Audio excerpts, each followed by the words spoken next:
Aloha, it's Dave Lawrence, K-Poi 1059, the Big Kahuna, Honolulu's only classic rock, and today we welcome family back to the show.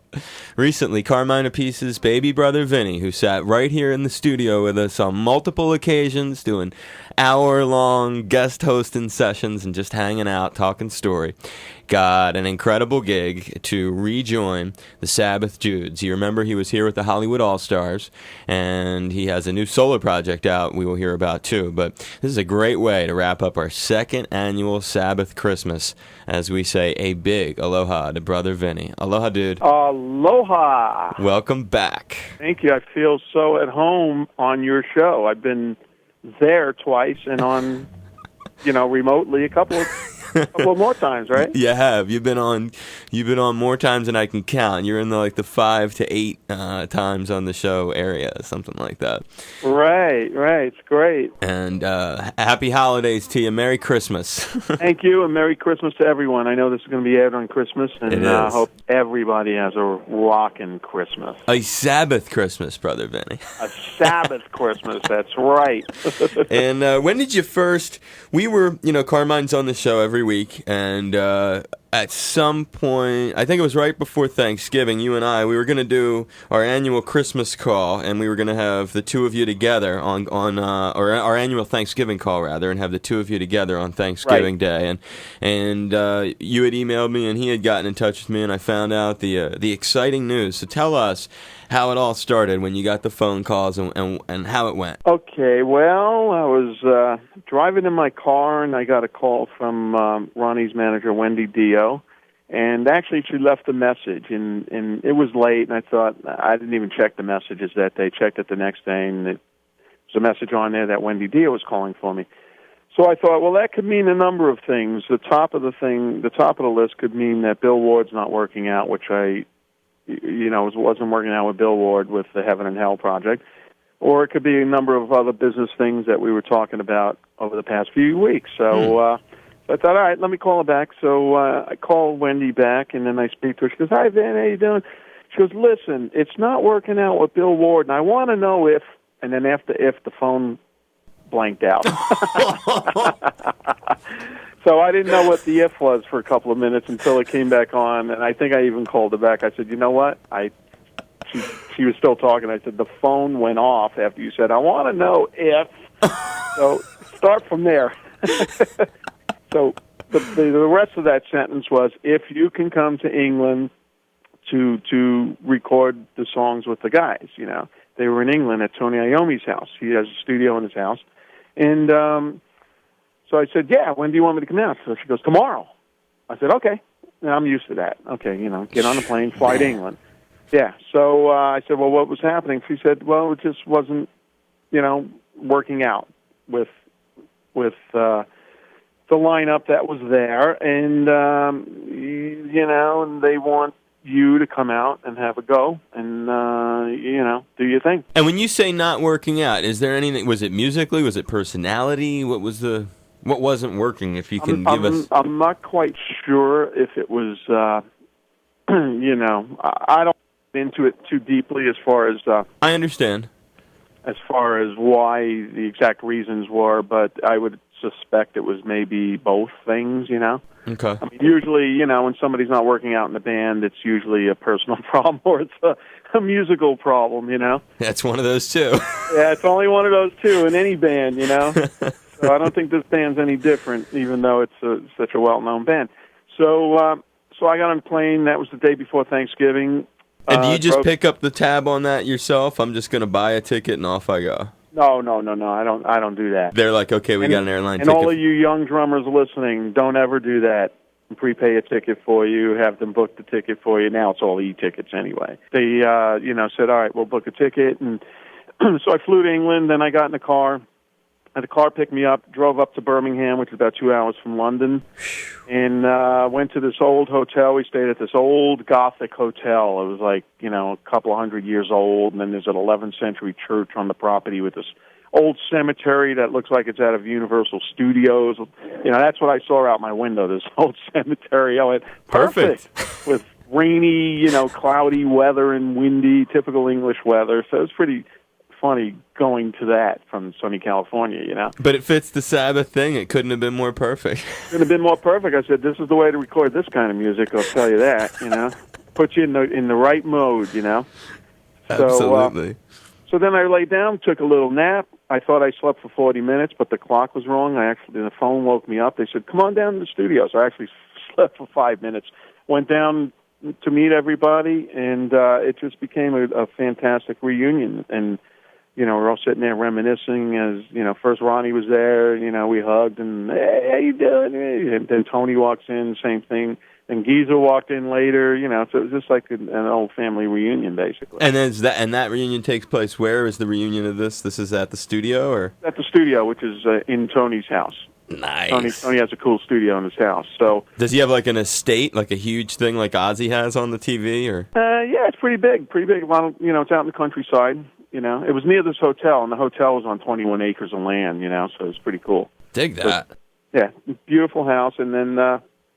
So we had, a couple hours of reminiscing and having a laugh, and a couple of beers, and then they said, all right, let's hear the song. So they played me 3 tracks that they recorded with a drum machine, and they basically had guitars and vocals and bass on it, but it was scratch vocal and scratch bass. So I went, okay, so my head was killing me from flying 10 hours and then driving up and not sleeping. So I said, after a couple hours of socializing, I said, all right, let me get a drums down at least. We'll get that, and then tomorrow come in fresh, So the drums kit I used was actually one of Cozy Powell's kits. Oh, man. Yeah, one of his new kits, because Tony and Cozy were very close, and Tony had one of Cozy's, I guess, newest kits, and it was it's just a single bass drum, but a big bass drum and 2 toms and 2 floor toms, big drums, big old, and they're all wood. Sounded great, so I tuned them up the way I liked, and then we adjusted everything. Took about 20 minutes. We got a killer drum sound. Then I said, all right, let's start running the song. Everybody's left the room at this point. They leave me to do my thing. So I said, this is cool. So I started running the song down, and then, I never heard these songs. So basically, as I played them a couple times, then we just started doing part by part and putting it together, and we got a killer drum track that night. So they were all happy that we were able to accomplish that in one night, the night I come in. So everybody was jazzed. Amazing. And then we went on to the next day we did one track, the next day we did another track.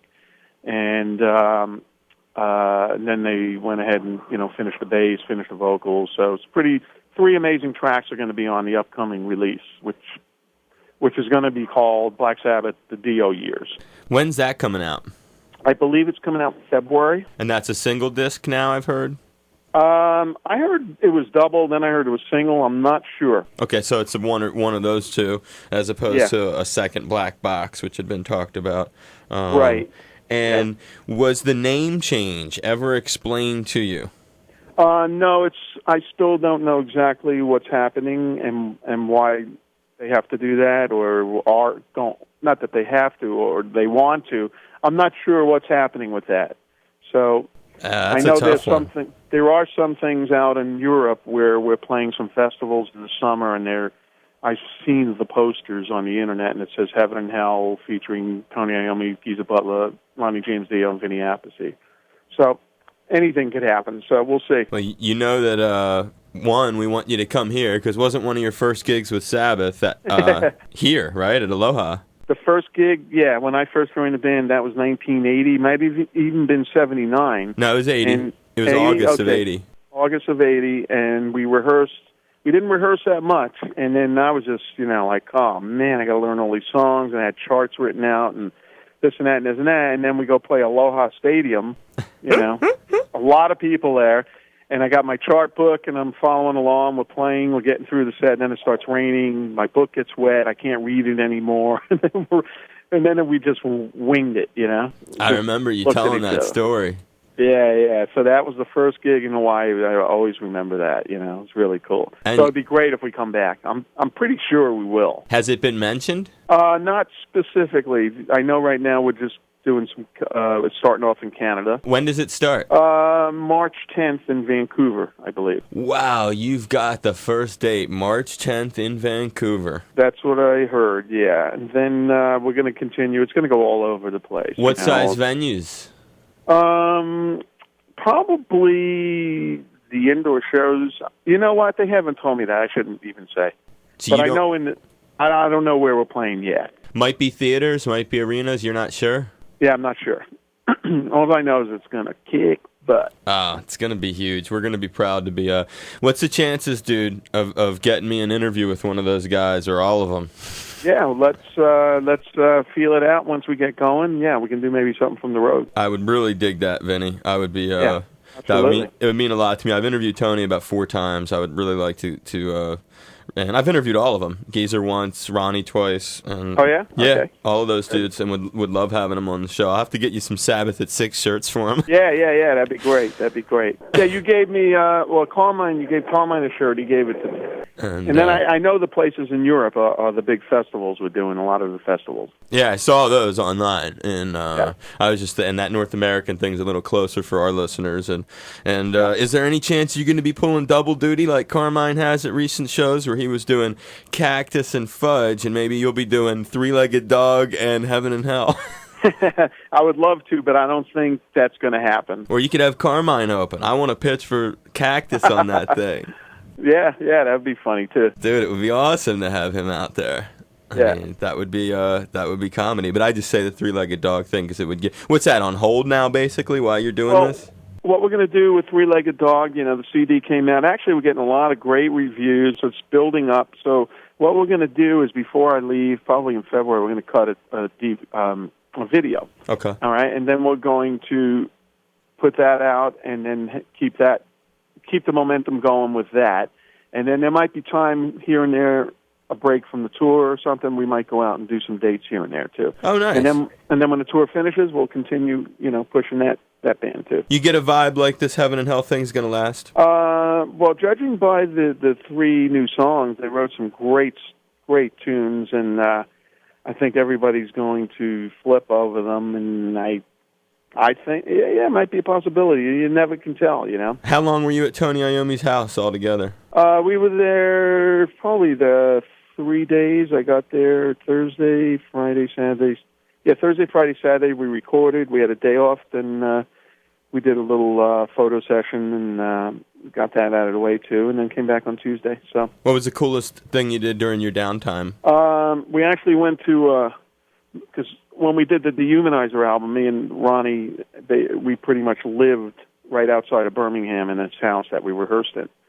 So, we were there for 2 months at a stretch, and, so we found an Indian restaurant that we loved, and we used to go there almost, 3-4 times a week, so we love that stuff. And so obviously we haven't been there in 14 years, so we go, let's go and drive into town, find that place. Cool. We drove in there, and it was still there, and we walk in, the guy remembers us. It's like, oh, my God, That's awesome. awesome. I remember you guys. Just you and Ronnie?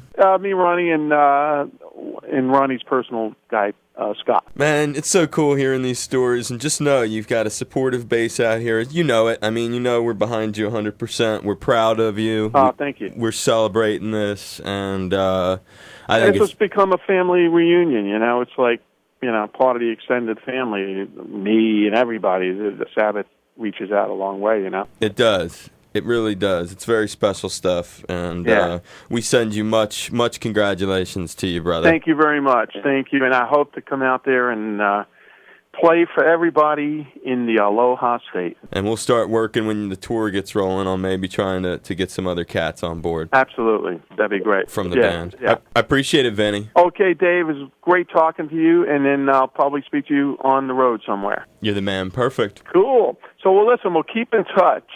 And then what I'll do is when the tour starts, or even if you want to do one before to see how it's going, it's just keep in touch, email.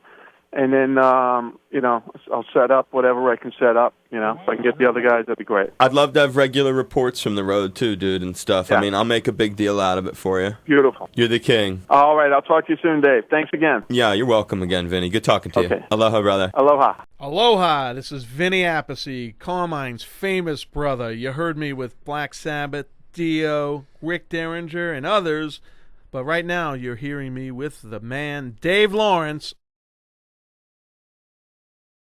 Aloha, this is Vinny Appice. You know me from Sabbath and Dio. Well, you're listening to Sabbath at 6 with my good buddy Dave Lawrence.